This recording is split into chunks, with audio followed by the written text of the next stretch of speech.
क्या आप खाना खाते हैं? सवाल अजीब सा लगा होगा क्योंकि खाना तो हम सब खाते ही हैं, पर आपका ध्यान अब पूरी तरह मुझ पर आ चुका है। नमस्कार, दोपहर 2 टूक में आपका स्वागत है। आपके साथ मैं हूं स्वप्निल। चूंकि हम सब खाना खाते हैं, इसलिए यह विषय न सिर्फ किसानों से बल्कि आपसे, मुझसे, सबसे जुड़ा है। केंद्र के कृषि कानूनों पर कांग्रेस शासित राज्य वार करेंगे, मतलब गहलोत सरकार भी करेगी। कांग्रेस हाईकमान ने इन राज्यों से कहा है कि अलग कानून बनाने की संभावना तलाशें, यानी देखें कि क्या प्रदेश सरकार खुद का कोई अलग कृषि कानून ला सकती है। क्या हाईकमान ने कहा तो राज्य सरकारें, अपने यहां गहलोत सरकार, कानूनविदों से रायशुमारी में जुट गई, जिसके बाद सरकार कृषि उपज मंडी समिति, एमएसपी और कॉन्ट्रैक्ट फार्मिंग को लेकर नए विधेयक लाने पर विचार कर सकती है। आज करेंगे इसी मेरा कानून तेरा कानून पर चर्चा।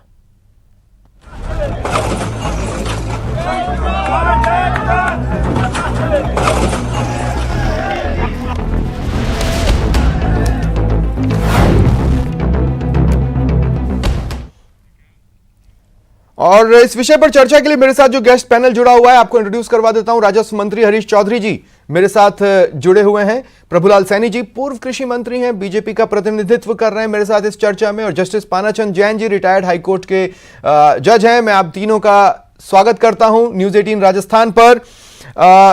जैन सर, मैं आपसे शुरुआत करना चाहता हूं। एग्रीकल्चर एक ऐसा मैटर है जिसे आम भाषा में कहूं तो हम सेंटर से भी सौगातों को लेते हैं और हम स्टेट से भी सौगातों को लेते हैं, लेकिन एक सेंट्रल से बिल जो कि कानून बन जाता है, उसके बाद प्रदेश सरकार उसमें कितने हेरफेर कर सकती है, इसे आम भाषा में हम कैसे समझें?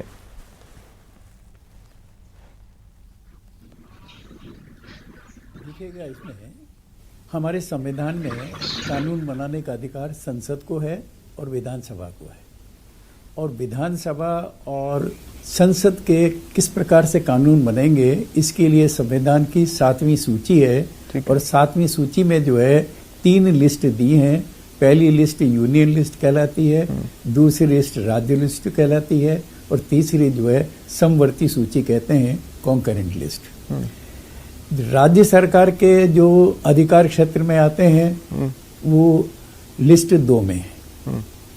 ये विषय जो है लिस्ट 2 का है। लिस्ट 2 में एंट्री 18 है, उसमें कृषि शब्द का प्रयोग किया गया है, और एक है 22 जिसमें मंडी शब्द का प्रयोग किया गया है। हमारे यहाँ पर राजस्थान में हिंदुस्तान में सभी राज्यों में मंडी कमेटी बनाई गई है। राजस्थान प्रोड्यूस मार्केट एक्ट इसी प्रकार से जो है सब राज्यों में है, तो मंडी का कानून वहां पर लागू होता है और राज्य सरकार के द्वारा ही बनाया गया है।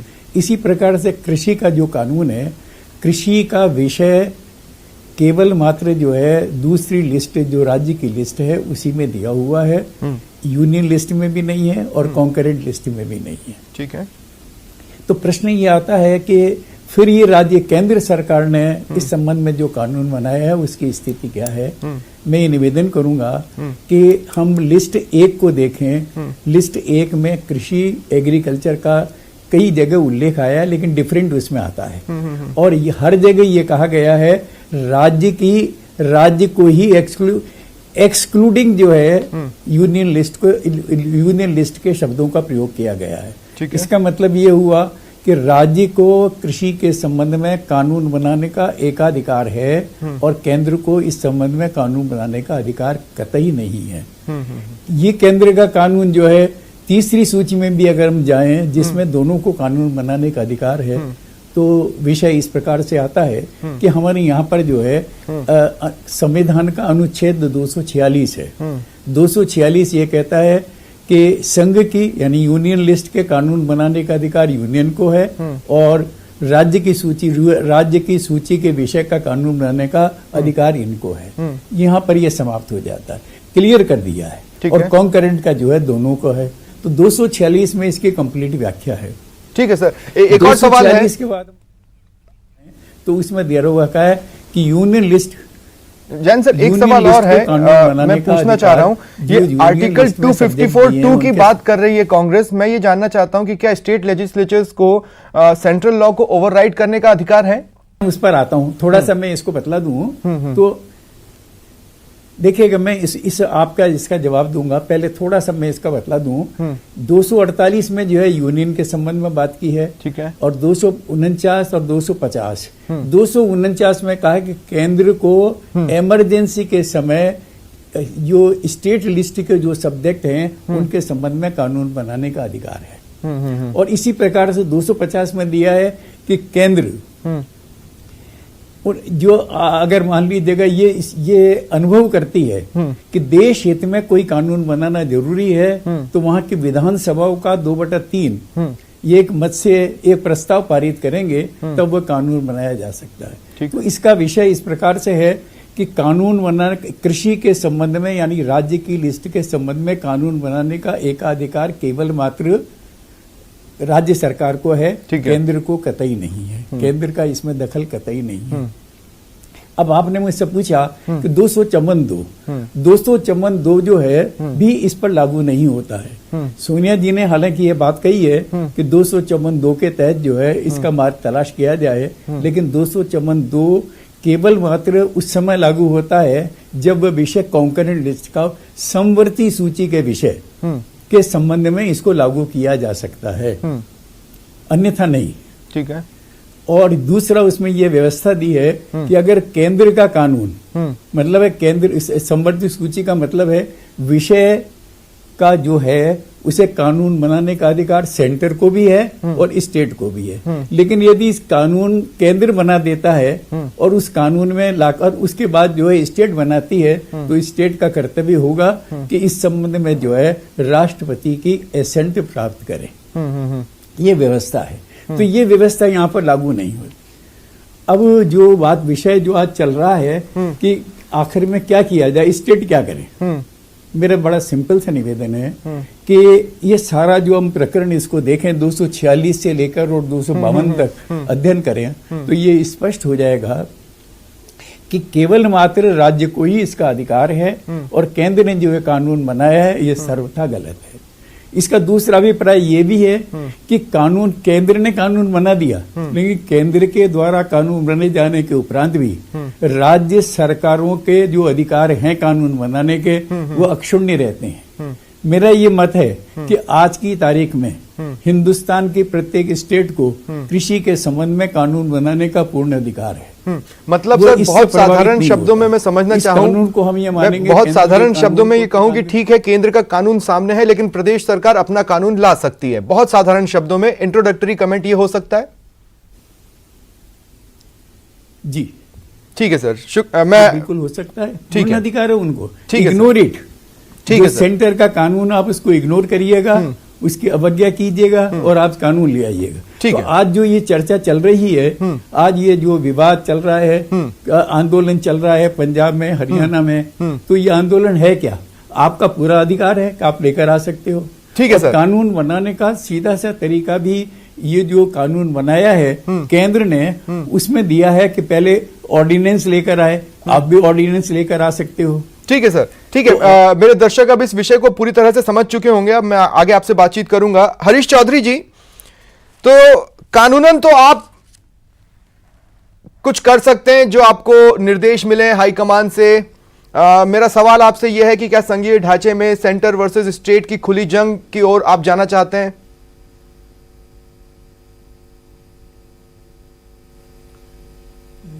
भारतीय जनता पार्टी की शुरू से संविधान के प्रति क्या सोच रही है ये पूरा देश और दुनिया जानते हैं।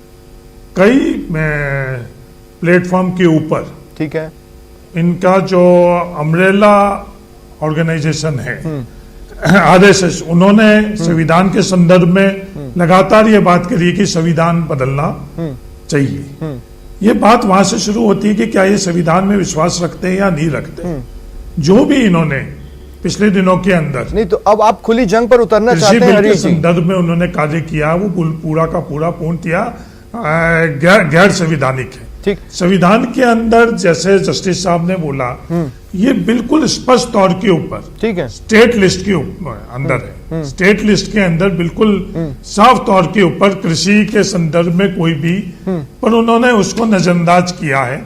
जिन संस्थाएं आजादी के बाद में हम लोगों के तो हरीश जी, देश के अंदर जो संस्थाएं बनाई गई, हरीश जी, मुझे ये बताइए ना, मुझे ये बताइए कि अभी तक कांग्रेस ने खुलकर लोगों को ये क्यों नहीं बताया कि केंद्र को तो ये बिल लाने का अधिकार ही नहीं था। स्टैंडिंग कमेटी में आपके सदस्य या विपक्ष के लोग कर क्या रहे थे? स्टैंडिंग कमेटी में जब इस बिल पर बातचीत होती होगी, वहां पे भी आप एक वक्त तक सिफारिशें देते नजर आए।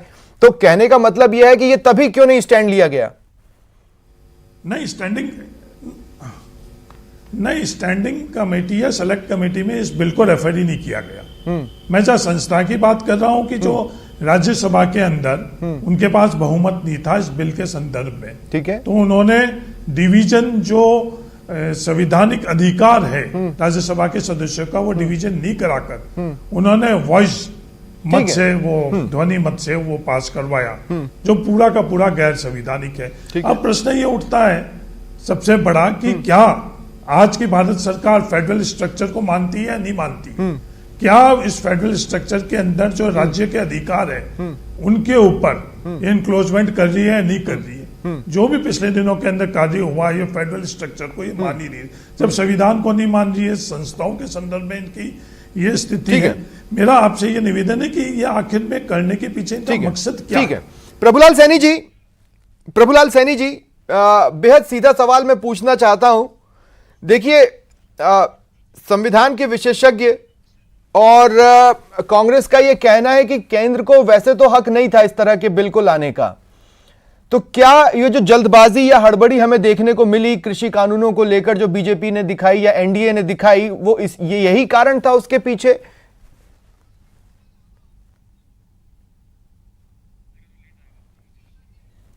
ये कहना है इस पे कांग्रेस का ये कहना है कि मैं ये मानता हूं कि यहाँ पर कानून विद भी हमारे बीच में जैसा विराजमान है, लेकिन मैं आर्टिकल 21 से लेके 14 से 21 तक फंडामेंटल राइट्स का भी उल्लेख किया हुआ संविधान में, और केंद्र सरकार का दायित्व भी बनता है कि प्रत्येक व्यक्ति के मौलिक अधिकारों की रक्षा वो करे, ठीक है।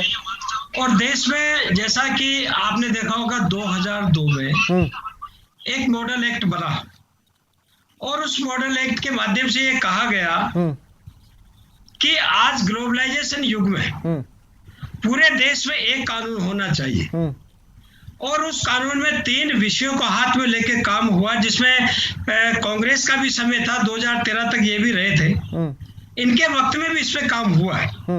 उन तीनों में सबसे पहला था डायरेक्ट मार्केटिंग, ठीक है, दूसरा कॉन्ट्रैक्ट फार्मिंग, और तीसरा प्रावधान था निजी मंडियों की स्थापना, कृषक मंडियों की स्थापना। और कांग्रेस के हमारे कई मित्र इस प्रकार की बात भी करते हैं कि एमएसपी का, एपीएमसी का उल्लेख भी बार बार करते हैं, लेकिन मैं आपको माध्यम से आम किसान भाइयों को कहना चाहता हूं कि ये तीनों जो कानून आए, क्या आप लोगों ने स्टेट के पावर्स में एनक्रोचमेंट किया है? क्या बीजेपी ने अतिक्रमण किया है स्टेट के पावर्स का इस बिल को लाकर? देखिए 2005 में राजस्थान प्रदेश में कॉन्ट्रैक्ट फार्मिंग का हमने विधानसभा में बिल लेकर आए, और हम लोगों ने 2005 में ही संविदा खेती को लागू कर दिया था। अब इनको भले ही जानकारी ना हो, एक बार ये देख लें। और मैं तो ये कहना चाहूंगा, सीधा आरोप भी लगाना चाहूंगा कि 2014 में पहली बार कांग्रेस ने ही फल सब्जी मंडियों को मंडियों से बाहर करके लिस्ट से आउट करने का फैसला सभी कांग्रेस शासित राज्यों को दिया, और तब आपने बहुत विरोध किया था।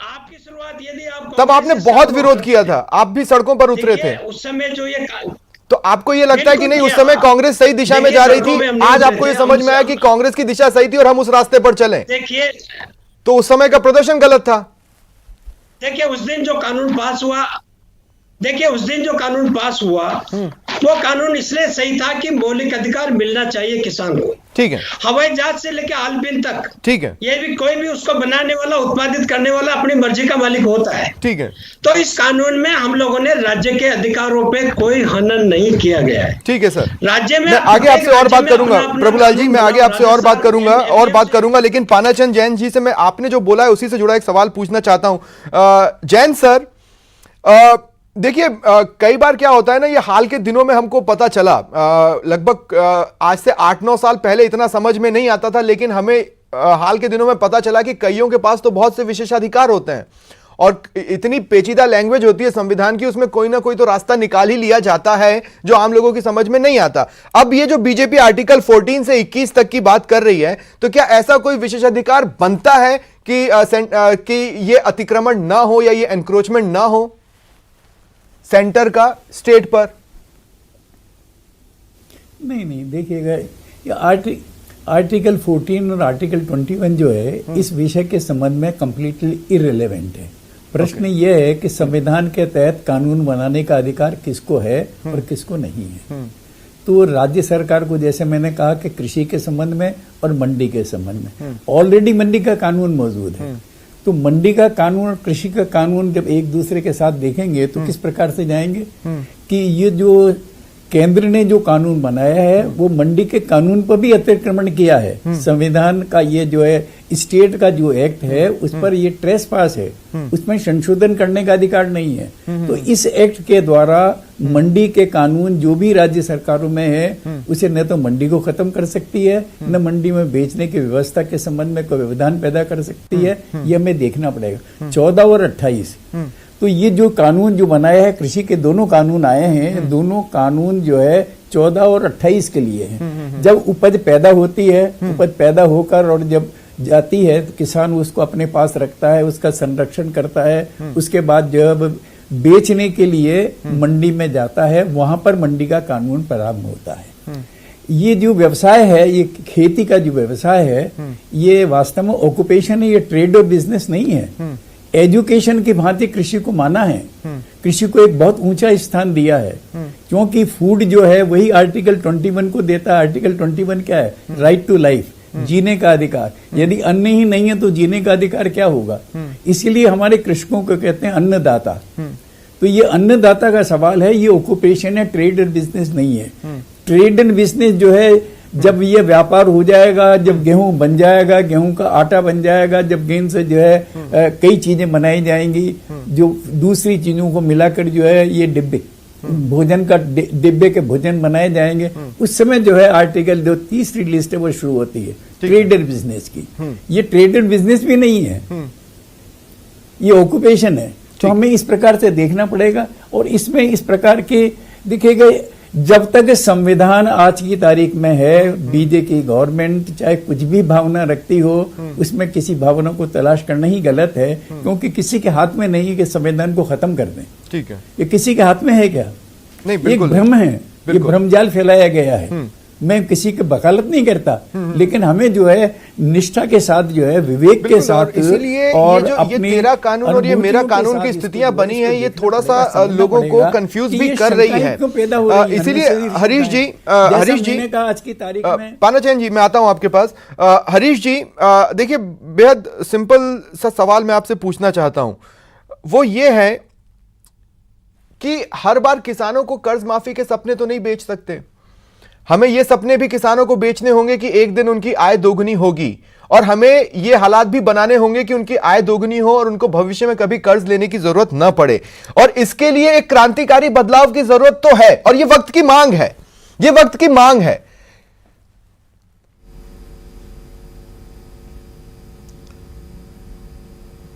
ये किसानों के संदर्भ में हम हर समय विवाद क्यों करते हैं?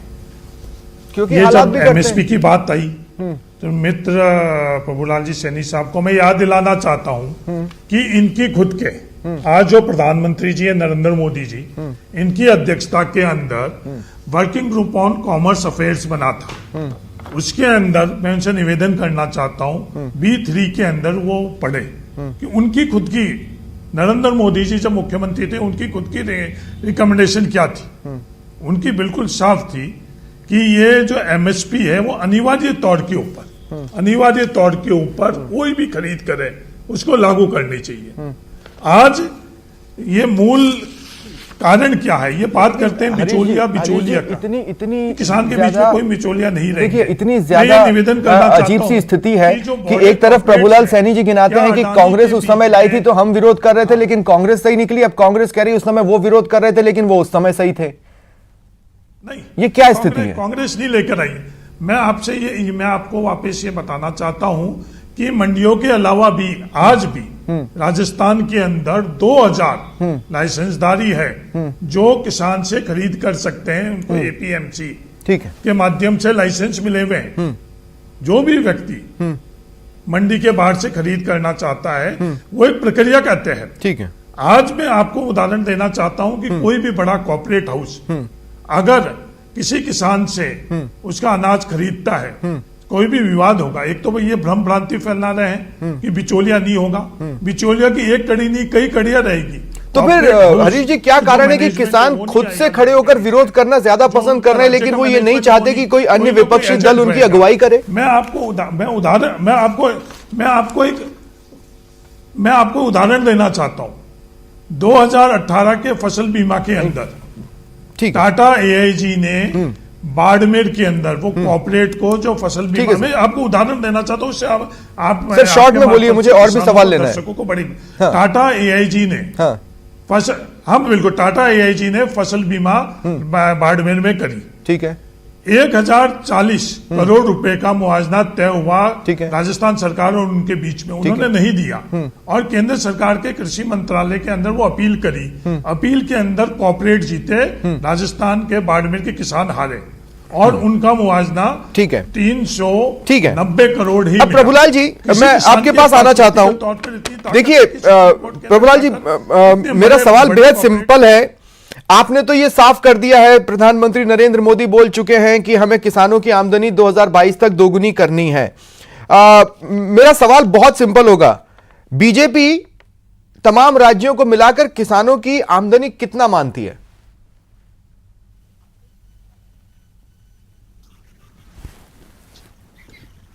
देखिए ये जिले वाइज और क्रॉप वाइज इसका प्रोडक्शन होता है। जैसे राजस्थान में हम देखें तो देश में सबसे ज्यादा जो प्रोडक्शन है हमारा मस्टर्ड का और बाजरे का। तो आपकी आवाज नहीं पहुंच पा रही? सर सुन पा रहे हैं मुझे? हम सुन पा रहे हैं आपको, बोलिए आप। हाँ आप बोलिए, मैं सुन पा रहा हूं। हाँ जी। तो इसमें अलग अलग राज्य की लगभग 7,000 रुपए वार्षिक इनकी इनकम के हिसाब से काउंट किया जा रहा है, जैसे कि अभी गणना की जा रही। ठीक है। हमारा मकसद कि किसी कानून से छेड़खानी करना बिल्कुल नहीं है। आप देखेंगे कि राजस्थान में जैसे सरसों का उत्पादन है जो लगभग 37 लाख मीट्रिक टन पैदा होती है, लेकिन मंडियों में मात्र टकराव आपकी मंजिल नहीं है। लेकिन अब देखिए एक बिल के बाद टकराव की स्थितियां तो बन गई, कांग्रेस अपनी स्थिति तलाश रही है और ऐसे में आने वाले समय में किसान भी ये पूछेंगे कि बीजेपी ने क्या किया और कांग्रेस ने क्या किया। लेकिन फिलहाल आप सभी का मेरे साथ जुड़ने के लिए बहुत बहुत शुक्रिया। समय की बाध्यता है, मैं आगे और सवाल और जवाब नहीं ले पाऊंगा। फिलहाल इतना ही, नमस्कार।